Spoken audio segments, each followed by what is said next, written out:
Hello, everybody, Hello. and welcome to the Macabre Podcast Universe.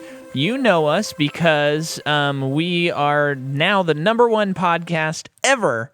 All-time podcasts are all stopping because of ours. We will be destroying your feed because from here on out, every episode of every podcast is either about our podcast or it is just we sent the audio file. So say you're loading up your Joe Rogan experience and you're like, man, I really want to learn about something. Dang. Whoops, it's our Mad Max series, and it has nothing to do with Joe Rogan. We have hijacked all podcasts, and but having said all that, before we get into the movie, it is important that you go to your Apple app and you find our podcast, and you do click subscribe, and you do click 5 stars and leave a little review. That is important, even though we have taken over all other podcasts, and we already know we're the #1 podcast. I would just like to remind people that Joe Rogan was at one time the host of Fear Factor. Yes. Think I'm wrong? Google it. I think that's maybe just a me thing that I forgot that, because I think most people do know that about him. Okay. Every Monday night, that's what the Martinez family did. Really? Yep. Wow. I don't know. I don't think I was not allowed to watch it, but my mom was way too grossed out by it, and the stuff we saw I don't blame her. was just like, ew, this that is show nasty. ruined Jell-O for me. How so? They had to eat banana slugs. Ew. Mm-hmm. That's like Shrek stuff, which Round we have 2, a series about Shrek. Round 2 was always the eating the gross thing. Ugh. 3 rounds. And then wasn't there stuff like scorpions walking on people's heads and or crap like getting that? like being in like a casket and they put snakes on you and stuff. Oh my gosh. Yeah. Talk about Fear Factor. The one could time not do they that. had to eat goat eyes, I think. And That's just wrong. I hate that was exists. really hard. That was really hard to watch. Uh-huh. A lot of gag reflexes going on. Yeah, that's awful. But today we are finishing up our series. Talk about a gag reflex. This is one series to rule them all, one series to find them, one series to bring them all, and in the darkness bind them. I misspoke, and Rebecca pointed it out to me, and I was like, why did I have like the main phrase of Lord of the Rings incorrect? How did I have that wrong? I kept saying one ring to rule them all, one ring to find them, one ring to rule them all, and in the darkness bind them. Yeah. But it's one ring to bring them all, and in the darkness bind them. Come on. Big mistake on Mr. Micah. So thank you, Rebecca. And thank you for your Return of the King episode. That was a great ep. But today we are finishing up the Hobbit series and Middle-earth. And stick around, because at the end of the episode, we're going to announce what our next series is going to be. And it is another like all-time greatest hits We usually don't wait till series. the last episode, I thought. Sometimes we do the episode before, but I think enough people are like this series especially. There was some hype and stuff like that people are going to be sticking around. So this is the Hobbit, Battle of the 5 Armies. And for the listener, Jordan and I bowed out of the series after Desolation of Smaug. And so last night was the first time we ever saw this movie. Do you have any comments on that?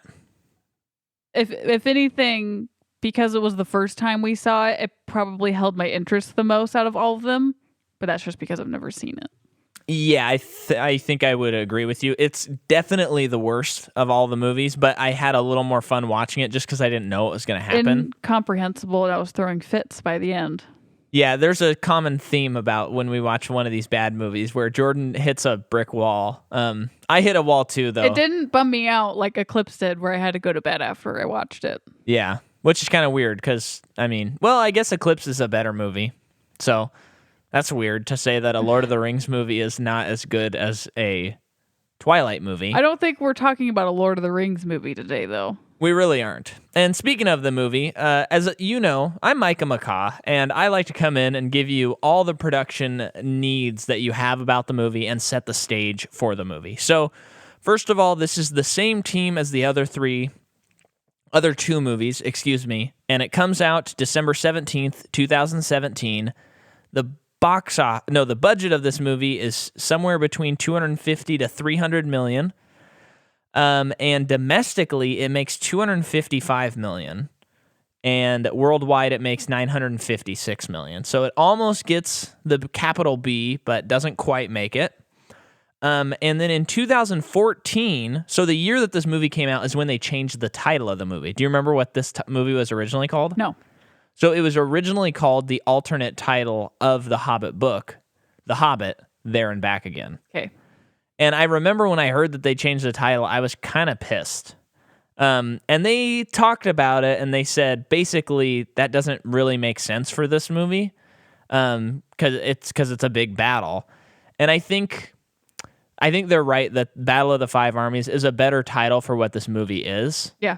But I don't like that title at all. There and Back Again's so fun, but as we have pointed out so many times, if the series was whimsical, that would be an amazing title for one of the entries, or maybe just the entry if there was only one movie, as there should only be one.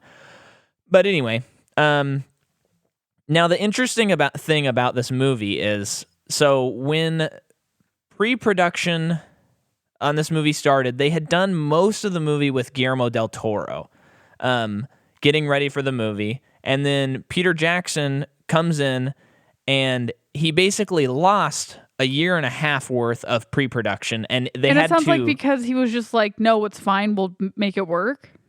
I mean, I'm sure it has a lot to do with studio stuff. Yeah, but it's like, in what world would Peter Jackson, who, made Lord of the Rings a massive success, in what world would they not give him some wiggle room?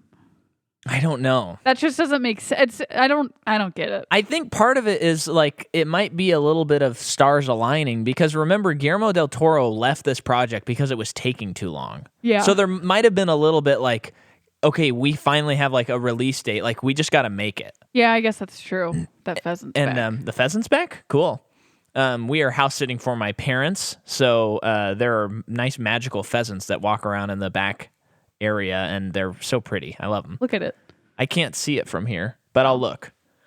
Yeah, they're so cool. I love them. I'm going to make a note so that I don't keep that in. 7-minute pheasant. So he was not able to rewind the clock, so he jumps on the movie, loses a year and a half of pre-production, and then Peter got sick for 6 weeks. And so that puts them back. I don't know. They didn't say. But basically, the whole movie, one of the producers described it as they're laying down track, and then like in a train, they're laying down the track, and immediately the train moves to the next track.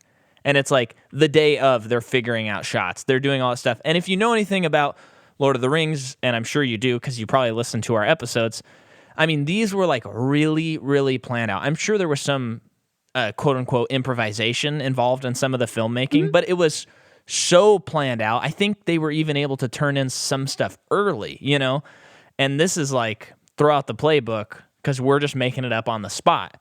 And Jackson literally says in this video that I'm going to put a link in the description of this episode, so I would highly encourage you, listener, to watch it. It's like a 6-minute video.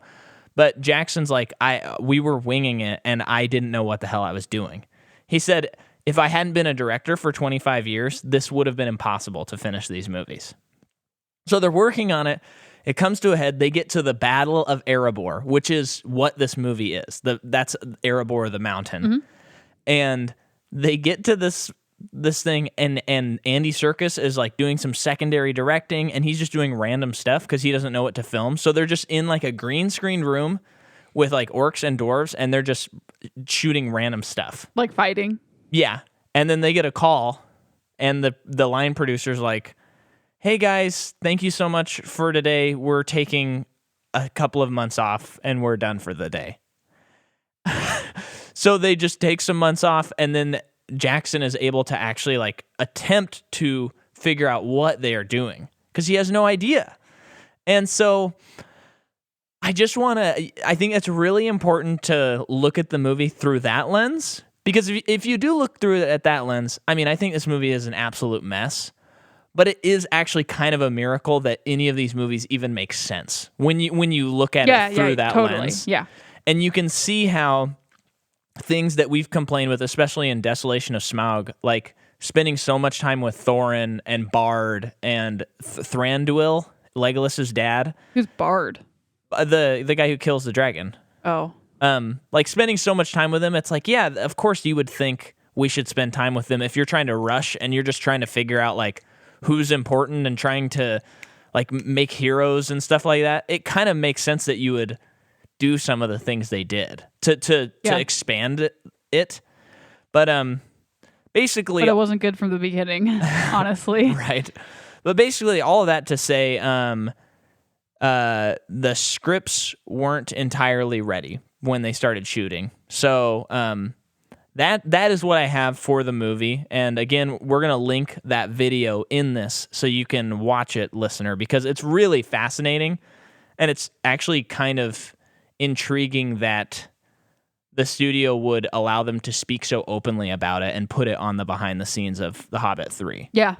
Because I always love when studios allow that to happen. Because like if you ever bought like the Ultimate Avengers edition of like Endgame. There's no negative stuff in those. Yeah, there'd never be like a time where Tom Holland's like, you know what? I got really sick of working with Chris Pratt. He was being a jerk to me one day. You would never get that. Maybe that doesn't happen. But, it's like it happens. Disney always tries to cover stuff up, Disney's just a propaganda machine when it comes to stuff like that. Yeah. So that's what I have for the movie. Do you have any I didn't look. Actors? There weren't really any new additions. We could look up the CGI, who does the CGI dwarf, but I know that you have info on him. You want to know about Mr. Billy Connolly. Is that what you would like to know about? Yeah, who's that? So he is a comedian, and he is also in... Picture, please. Oh, I guess I can look it up. He is in Brave, which makes a lot of sense, because when he showed up in the movie, I thought, who's this brave-looking guy? What the heck? But he plays Dáin Ironfoot, okay? Who is a cousin of Thorin. Brian Connolly. Billy Connolly. Billy Connolly. And when we were watching the movie, he shows up, and I know that probably most of you have watched the movie, but I know Mike Combs, you were on the fence about watching this movie or not. Please look up Dáin Ironfoot at the very least, Mike, and then immediately text me after you look at it. Because Jordan said, is he CG'd? Is that CGI person? And I'm thinking, no, there's no way that wouldn't really make any sense. But then we look closer and his lips are moving it's just off. And so then I look it up and I have a quote, okay? From the Hobbit Chronicles book. So this must be something that comes with the movies. Some months later, we had a second round of design on Dáin when Peter asked us to conceive him without the restrictions of costume and makeup. What had been achieved on actor Billy Connolly with the prosthetic makeup and costume was cool, but it hadn't given Peter... Oh, sorry, let me open this in the Reddit app. That'll be easier. Loading. Okay. What they had for Billy Connolly was cool, but it hadn't given Peter, Fran, and Philippa exactly what they wanted from the character, and we all felt that Billy had become a bit lost under it all. Paradoxically... So they just got rid of him? Paradoxically, if Dáin were entirely digital, we could bring more of Billy to the front of the new design brief. How about just hang on. At the same time, we could shift his proportions in subtle ways that the costume could only achieve to a certain degree. We were able to broaden him, enlarge his head in relation to his body, and make him feel chunkier without encumbering Billy's performance the way a heavy costume, armor, and prosthetic had. Wrong. But there's more, Jordan. By the way, I want to say he is in Garfield, A Tale of Two Kitties, which I think there's only 2 Garfield movies. Oh, that's going to be a Patreon. Very excited to discover that. Okay.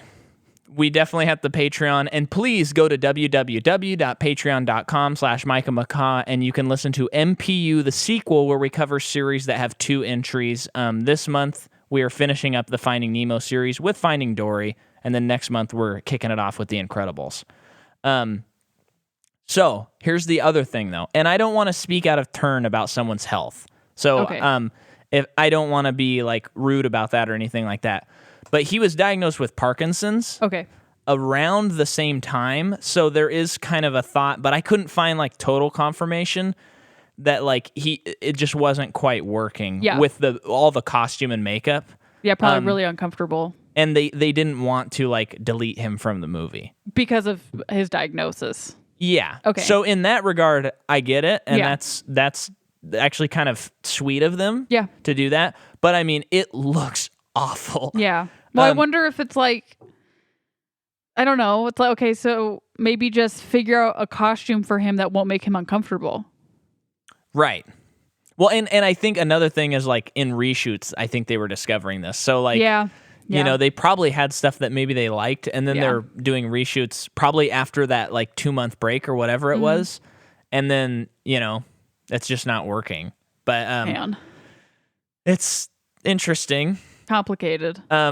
But this is a complicated movie. Yeah. I think in a lot of ways, this is like one of the most perfect movies to talk about on our podcast, because it just like the way it relates to the overall series. We have the incredible weird production of the movie, and then all of it is just, it's gold for our series. And again, thank you patrons for voting this as the series you wanted us to cover, because this has been so fun covering Lord of the Rings and finally watching Battle of the Five Armies. Yeah. I knew I purposely did not go see this movie, but I knew at some point in my life it was going to happen. I didn't know when, but I knew. So, are you ready to jump in? Mm-hmm. So, you remember how the movie begins? Yeah, with the dragon.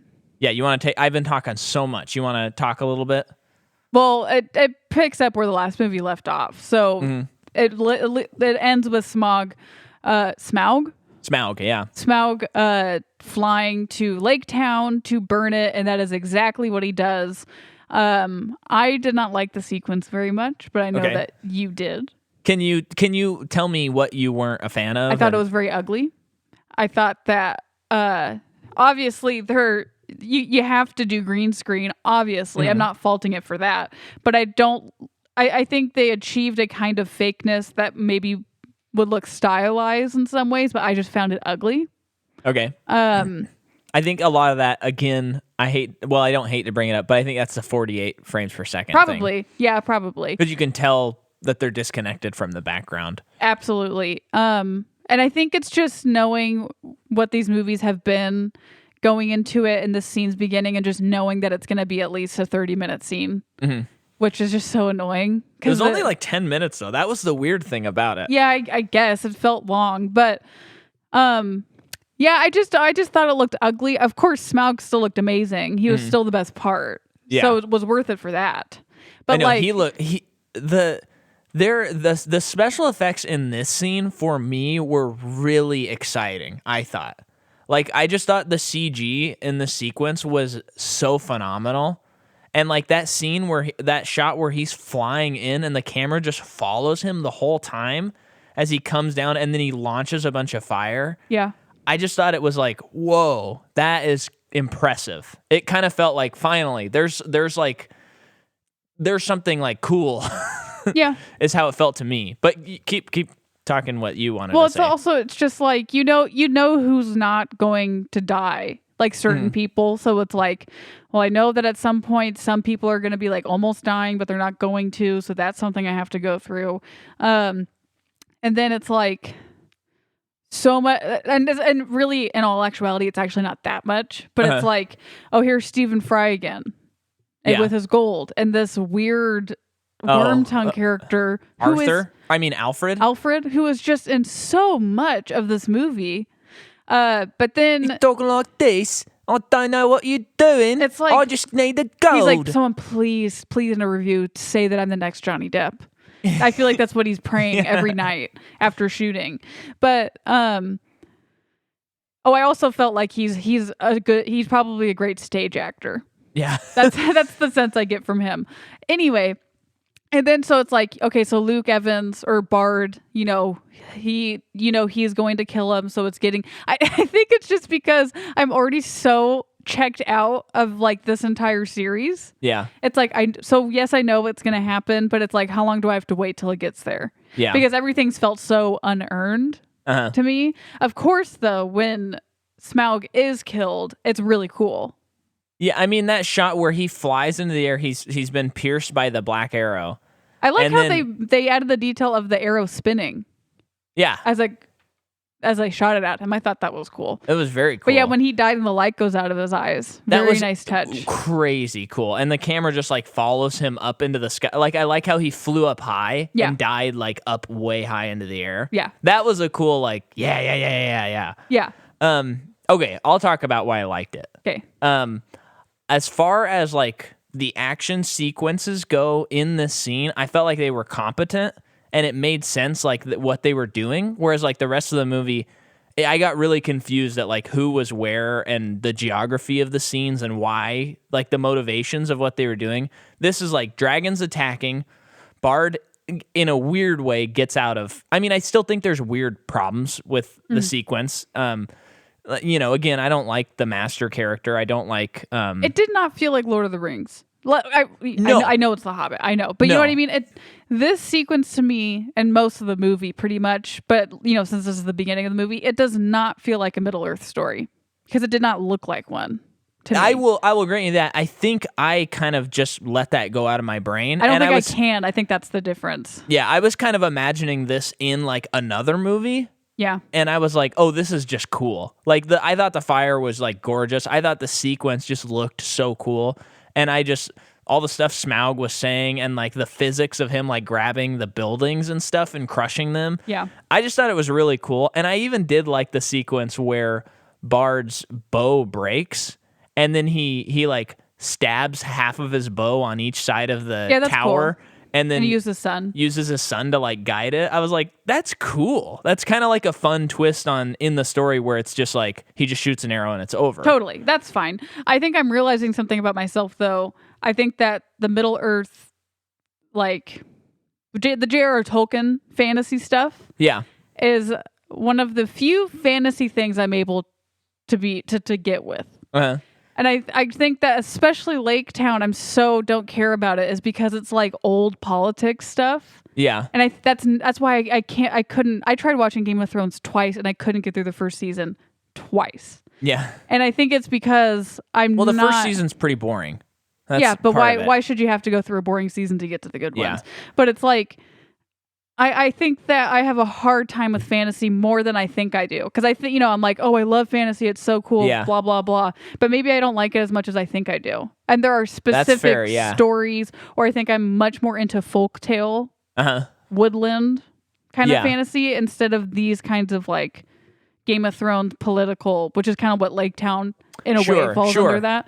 I just am so bored by it. I think fantasy is kind of like, I think people just put a lot of stuff in fantasy and they just go, that's fantasy. So if you like fantasy, you like all of those things. Yeah. But and it's I don't think I do. You're a fan of fantasy, but it's like science fiction. I'm a big fan of science fiction, but there's plenty of movies and stuff like that I'm not like, I can't just like put on any science fiction thing and I'm like, oh, it's sci-fi. I like it. Yeah. It's like, no, if it's really good, I like it more than I would like, say, a drama.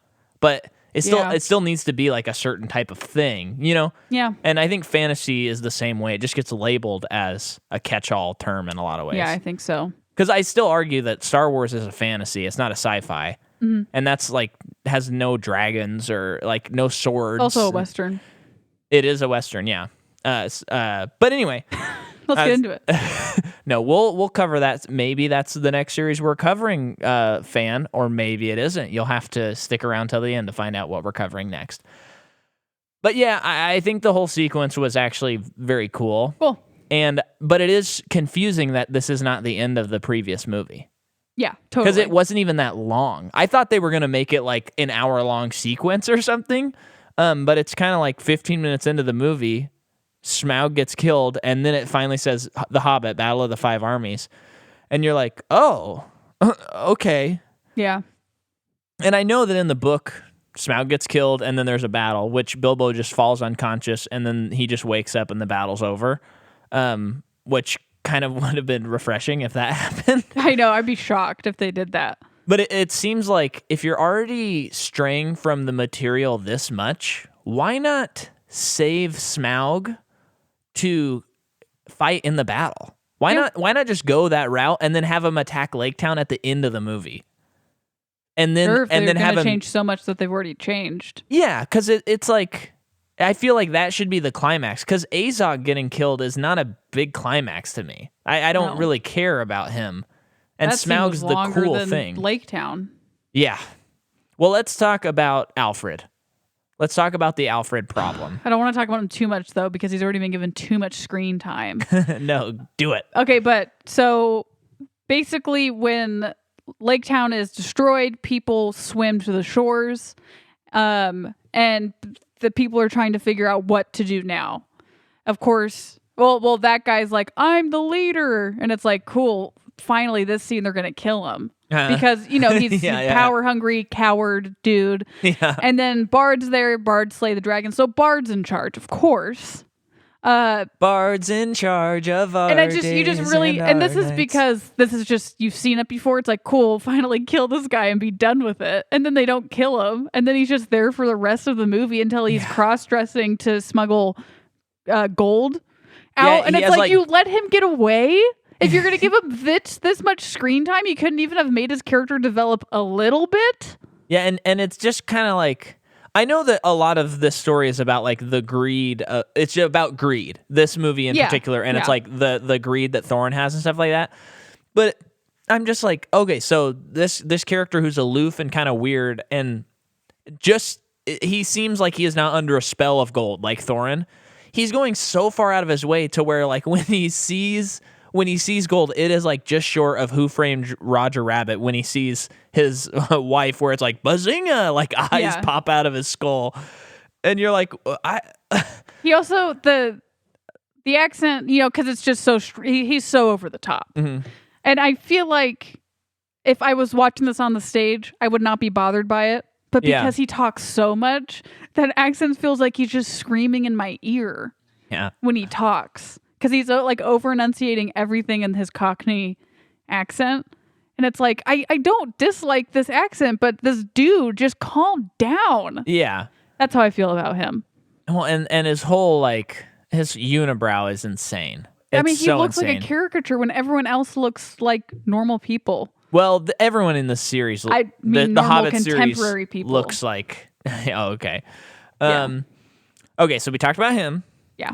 I did want to mention that I think Legolas in this movie, well, in all these movies, he feels like, Orlando Bloom really feels like he's doing an impersonation of Legolas. Yeah. Don't you think? Yeah. It's like the performance is not there. It's funny that, okay, I know he's immortal and I know his dad is immortal. So they would both look like they're the same age. Yeah. Pretty much. Lee Pace is aging better than Orlando Bloom, and not even the anti-aging that CGI that they're putting on Orlando Bloom makes him look like he is as young as Lee Pace. Lee Pace looks younger than him. Yeah. And that bothers me. Well, there's a lot about Lee Pace in this movie that bothers me.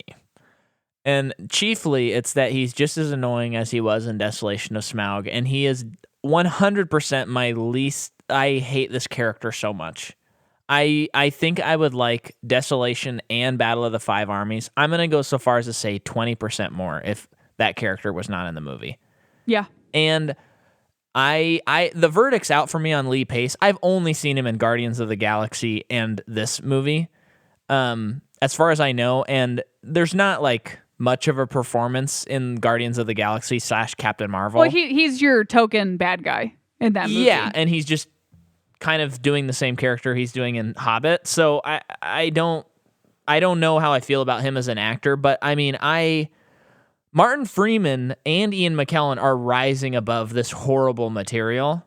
So it makes me think like maybe I'm being a little too nice to some of these actors, because I hate Lee Pace's performance in this series. Yeah, I don't know if I've like audibly heard you hate a character so much. Yeah, he's the worst. I mean, he's up there with the worst of them. I mean, he's up there with Maz Kanata, I would say, from Star Wars. But not worse? I would rather watch her than him. Oh, no, I'd rather watch her, yeah. Yeah, but man, oh boy, do I hate Maz Kanata. She's bad. She's definitely worse than Jar Jar Binks. I could spend some time with Jar Jar, but I love get Jar Jar Maz Binks Kanata out of here. And I actually do kind of like Jar Jar Binks. Yeah, well, we were young enough that we have the nostalgia of like, I remember laughing at that and not thinking it was the weirdest thing I've ever seen. I mean, watching it when we watched it the last time, which was like a couple years ago, pretty racist. Oh, yes. Well, not great. There's a lot of racist things that are in those prequel movies that went way over my head as a kid. Oh, yeah. But now you watch it and you're like, oh my gosh. It's like, oh, you have this alien species that's like has to have. We don't need to get into it. Yeah. It's just you can come up with all kinds of accents, and some of the accents they chose, it's like, really? It's alien. They don't really have to have human accents. No. You can do a lot of other things. Yeah. So now let's talk about the worst thing about this Hobbit series. Well, so earlier I'd said Thorin was the worst part of the series. I don't think that anymore. Having finished it, the worst part of the series is this thing where they decide to try and tie the movies together in a way that doesn't make any sense. It makes Galadriel look weak. I think they were actually trying to make her look powerful, funny enough. But I did not get that from that scene. Last we saw Gandalf, he was in a small cage. And then there is, I don't know, a 6-minute scene, which is crazy that they like do all this buildup and it's only a 6-minute scene where Galadriel comes and she says a magic word and it makes all these orcs like fly away and it like purifies this castle. And then Gandalf is fine. And Radagast takes him away. Yeah. Like that. But then Elrond jumps out. And then the 9 ring wraiths. And Saruman. No, I'm getting there. Oh, okay. The 9 ring wraiths are just pop out. Just some of the worst effects on them. Very weird. I don't know what they were doing with that. It's like they looked like holograms. It was weird. And again, I do want to stress we are going to tear into this movie. I do think that everyone involved in this movie is actually extremely talented. And I think, again, I want to point out, I think a lot of it comes from the fact that they did this in 48 frames a second. But I do think the visual effects, even though I don't like a lot of them, I still think like the team that did this are geniuses. And we'd love to have anyone from Weta or any of the other companies on any podcast of this series. It would be amazing because they are geniuses and they know how to do it. Sometimes it just doesn't work, though. That's more the point. And sometimes it's misplaced, and sometimes that's not the digital people's fault.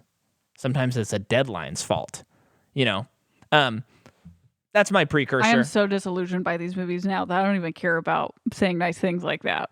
Well, it's just like people work so hard. It's like people worked really hard on these movies, and I don't want to.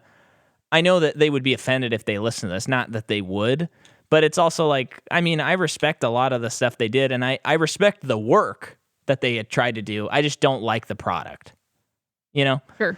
It sucked. The effects were so bad. I think they're pretty good, actually. In this scene? Oh, no. I don't like them. That's what we're talking about. But I think it's a choice. It's like that choice was the wrong choice. Yeah. You know what I mean? Anyway. I'm saying it's not good. Back to the story, though. So they fight the ring wraiths, and they defeat them, which logically does not make any sense to me. They would it looked like sometimes that they would, knock one off the edge, and then it would reappear. Yeah. So how did they finally defeat them all? I have no clue. And then Sauron shows up. Saruman.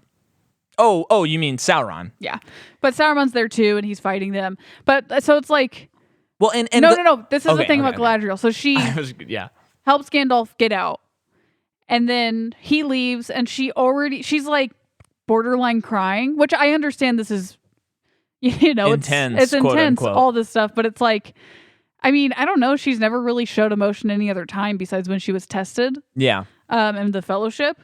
And there's kind of a weird hinted at, like, maybe Gandalf and Galadriel, had there been another time. I don't even want to talk about that. But she just seems like, I don't think she is meant to be a character that I relate to. Yeah. Like, I think she is supposed to feel like a goddess. Right. Like a mythological thing. Being. Like an all-knowing wizard.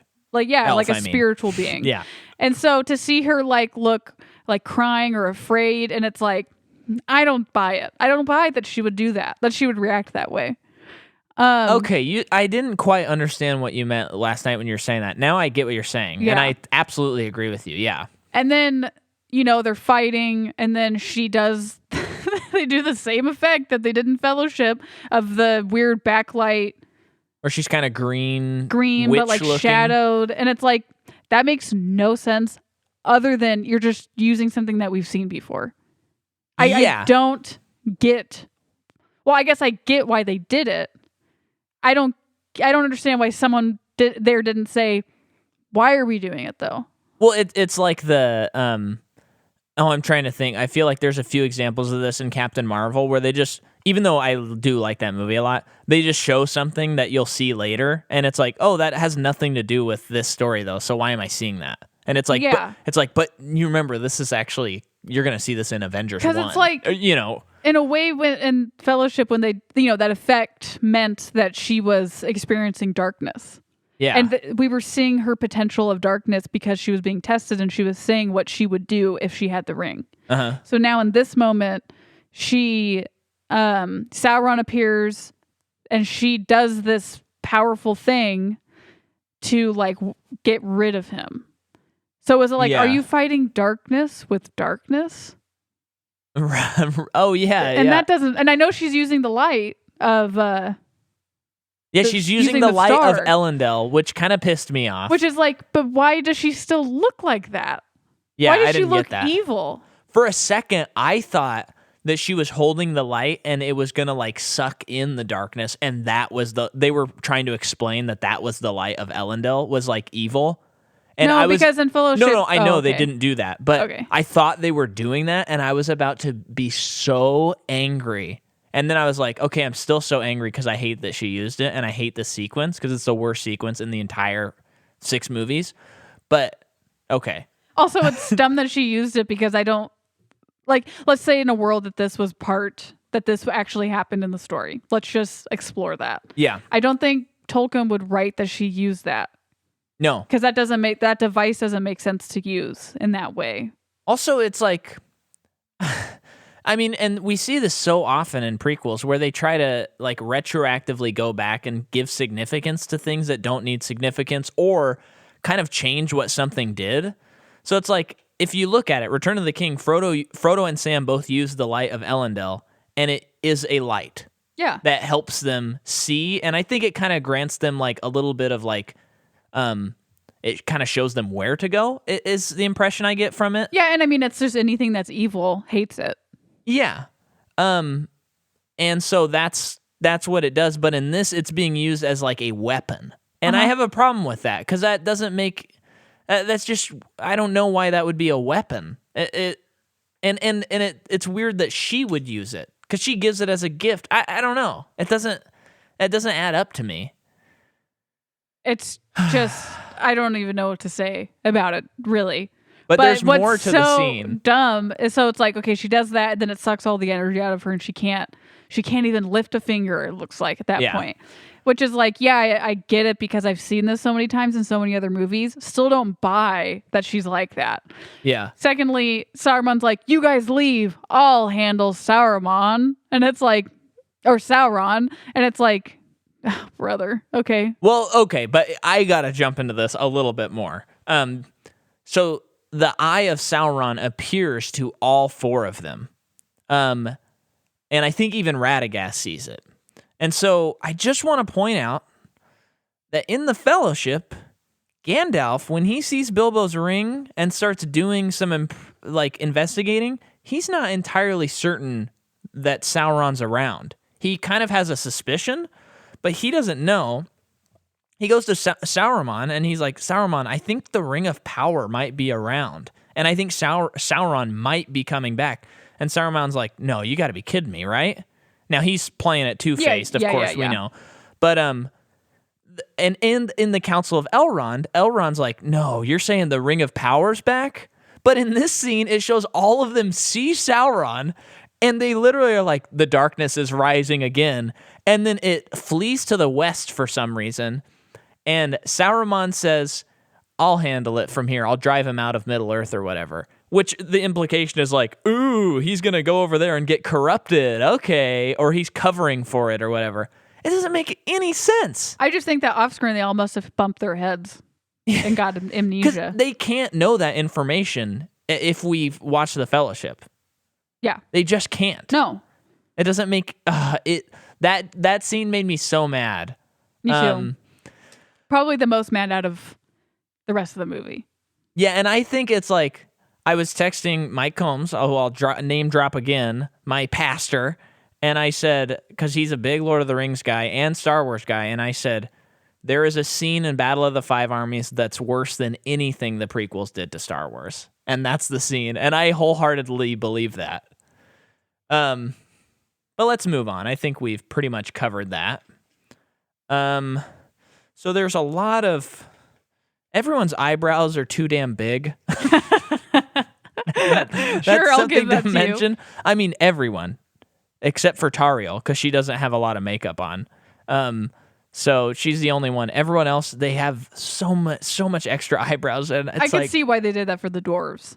But they also did it for Thranduil, Yeah. and I mean everyone except for like characters that have been other movies. Yeah.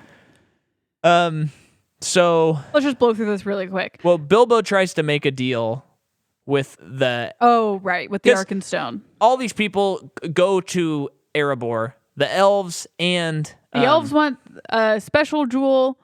Thorin's consumed by gold.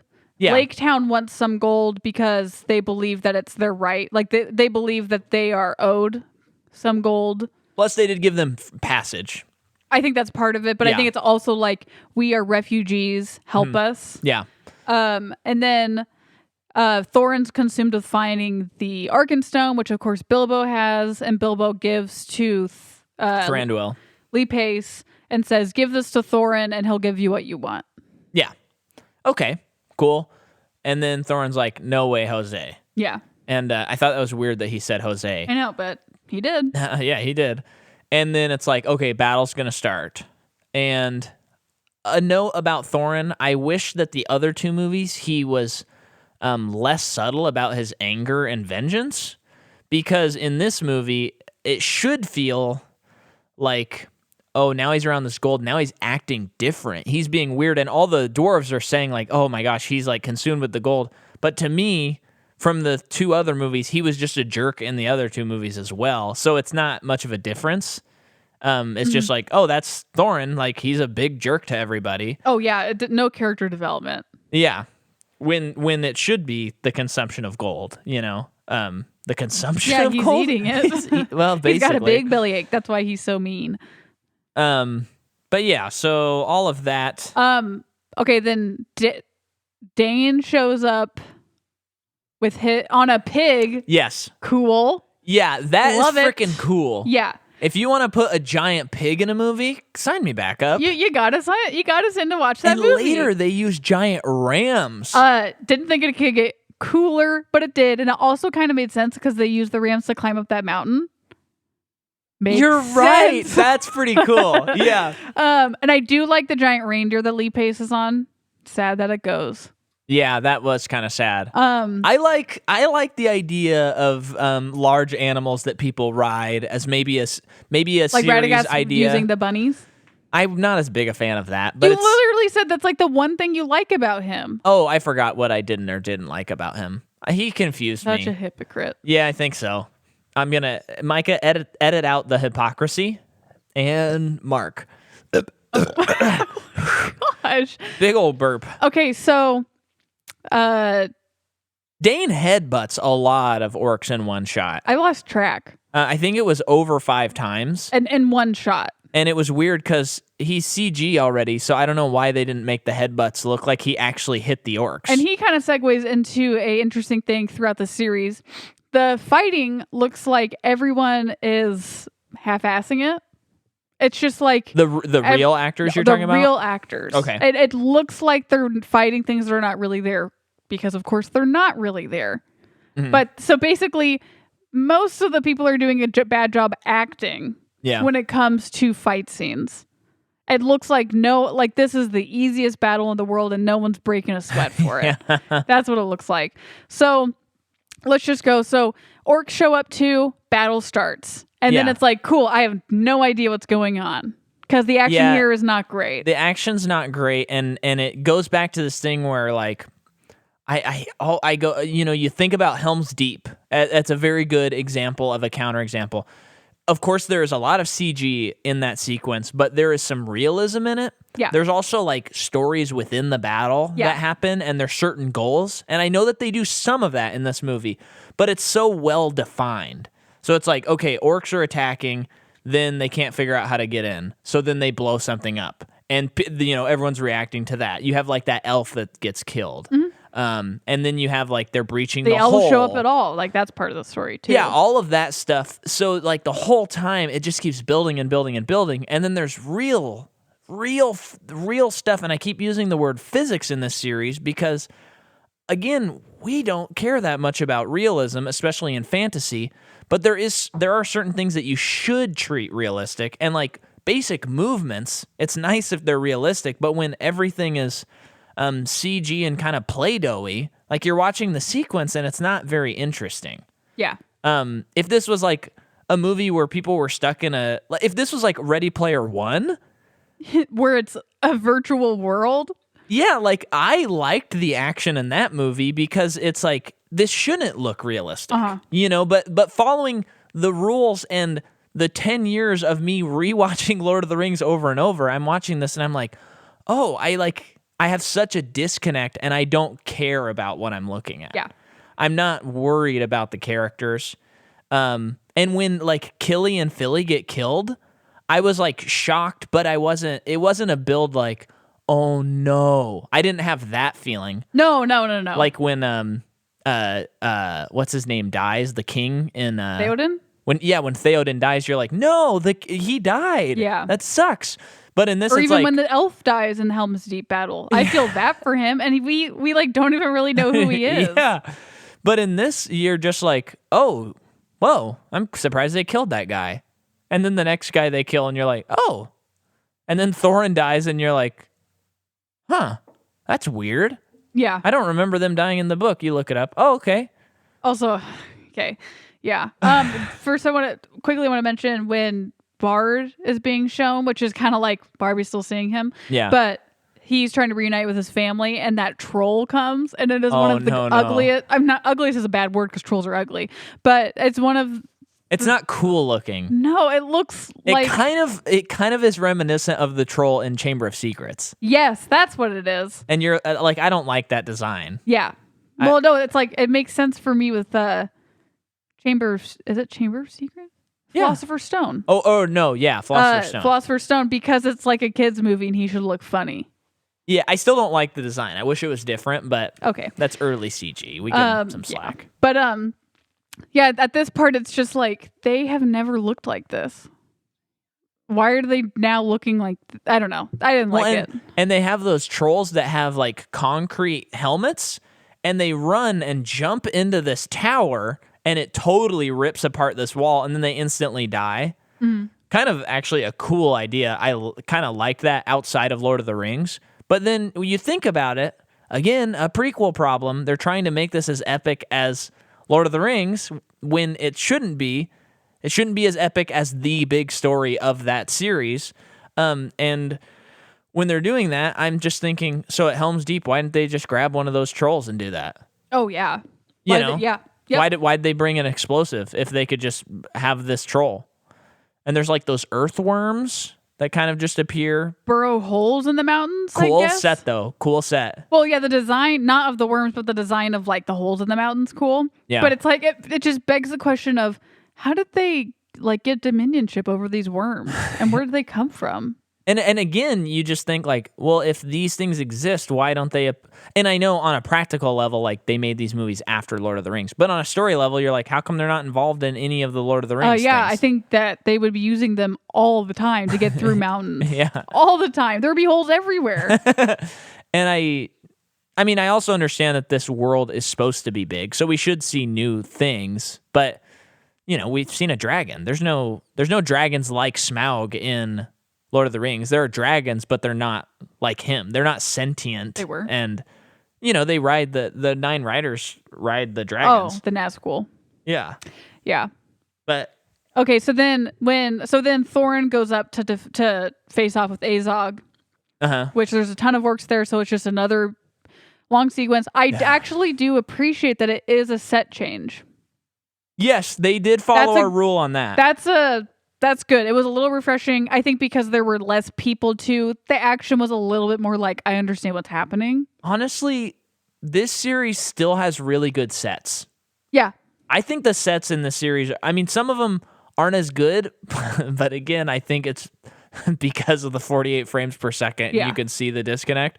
But most of the sets are pretty cool. I think Mirkwood was one of my least favorite, actually. Yeah. Out of all of them. That's just more because it was dark, I thought, for me.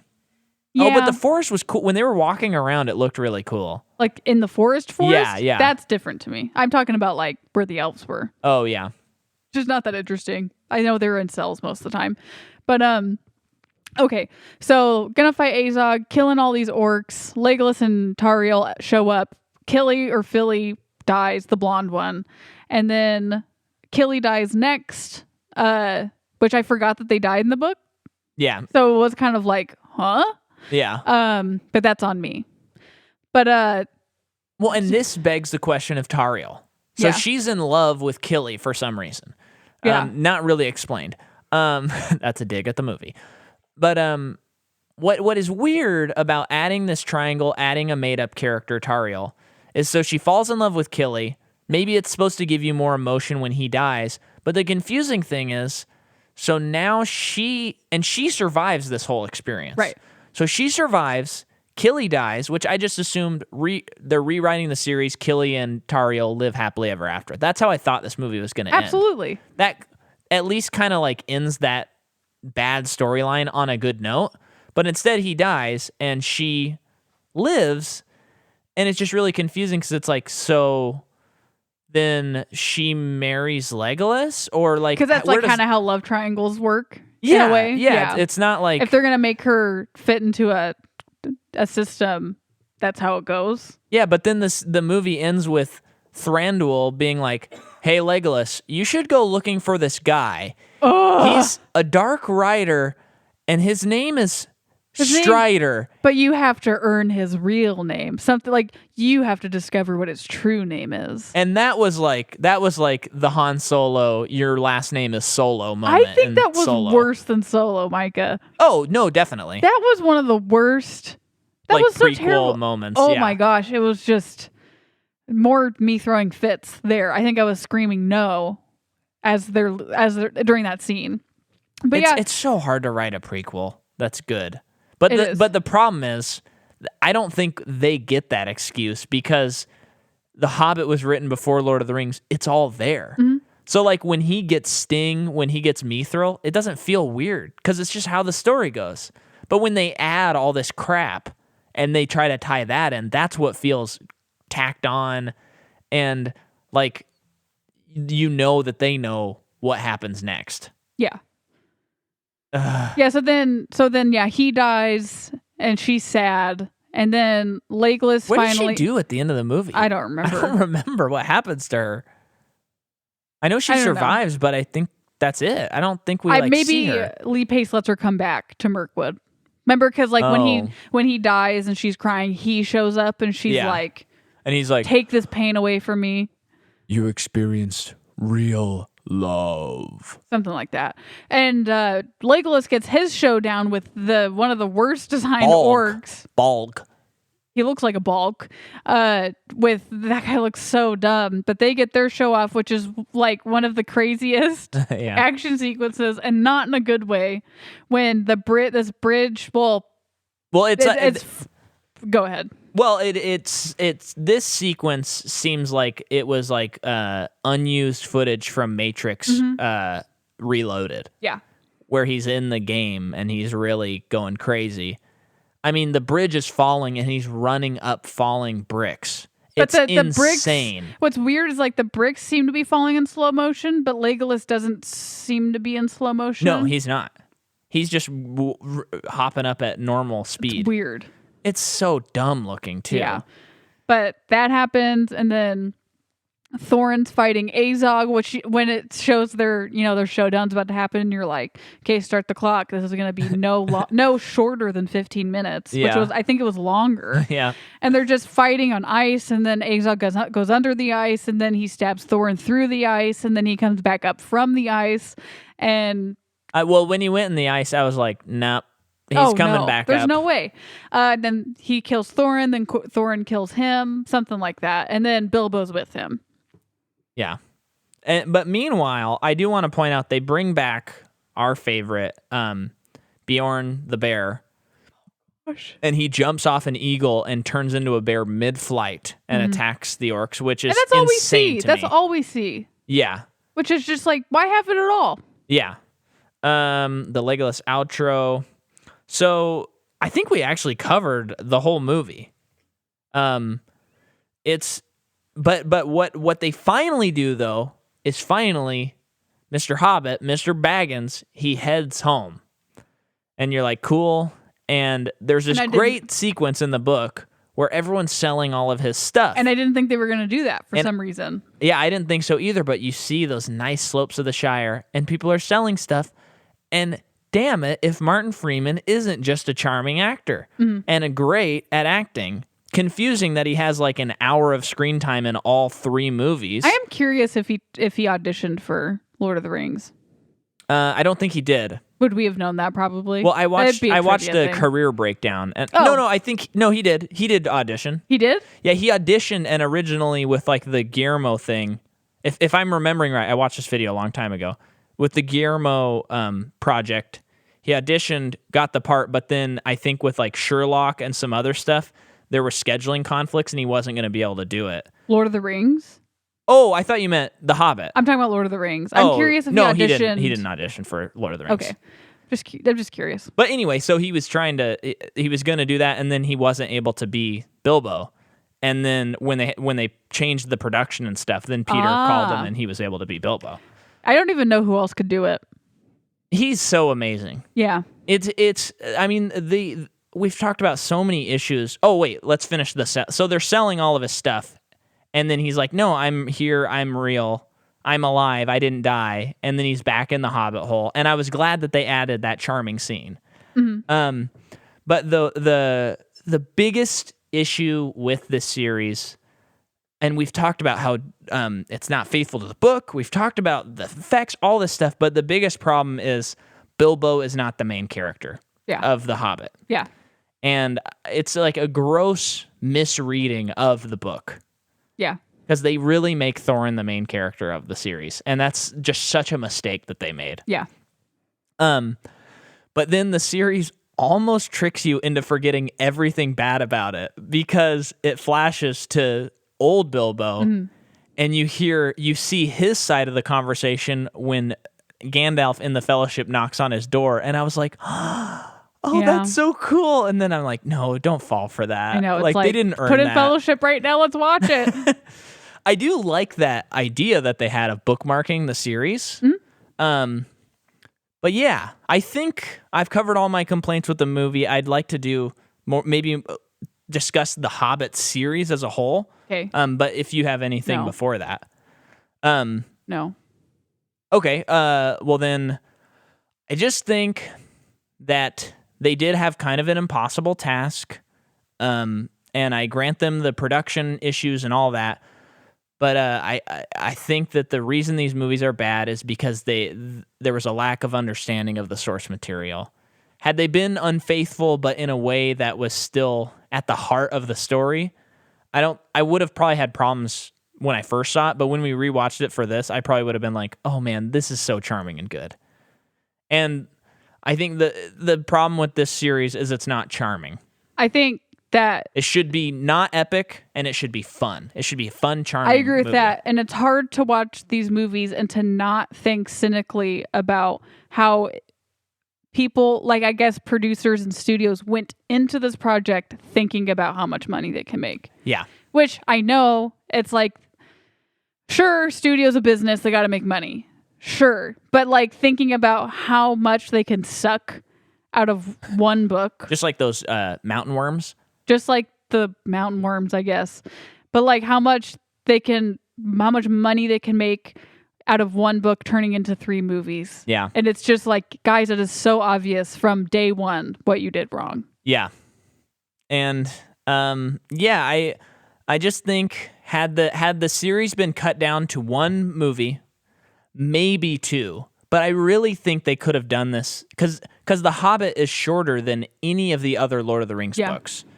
And I think they could have easily made it one really charming, fun movie that had the energy of the first 20 minutes of The Unexpected Journey.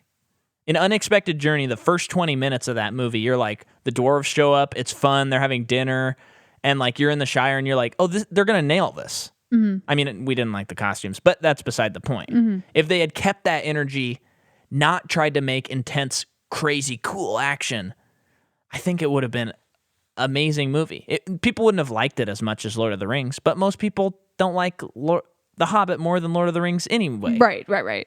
Yeah, just go into it just making something good, not making something better. Yeah. So that is our Middle-earth series. We have finished it, folks. Finally. And I can't believe I'm saying that. I know. It ends on a bad note, but the fun thing is they did make The Hobbit so different that when I watch Lord of the Rings, it doesn't even cross my mind that they're related. Yeah. Because they're so disconnected. It really feels like The Hobbit is kind of like a fan fiction movie that someone made. Yeah. And they were like impersonating Peter Jackson with different technology. Yeah. I mean, Jackson hasn't made a movie since, and I think it kind of broke him. I think it probably did. He's been focusing more on producing, but I am dying to see what he'll do next. Mm-hmm. I really want him to make another movie. I want to make a horror movie. That would be lovely.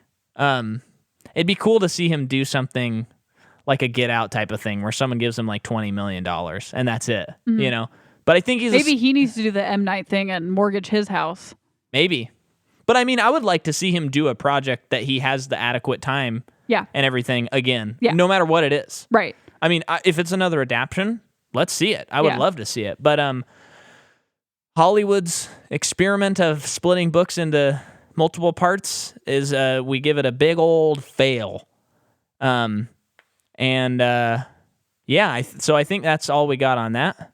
But our next series is similar in terms of another series that's pretty overindulgent on what it originally was. Yes, folks, we are covering the Steven Spielberg helmed scary monster series, Jurassic Park.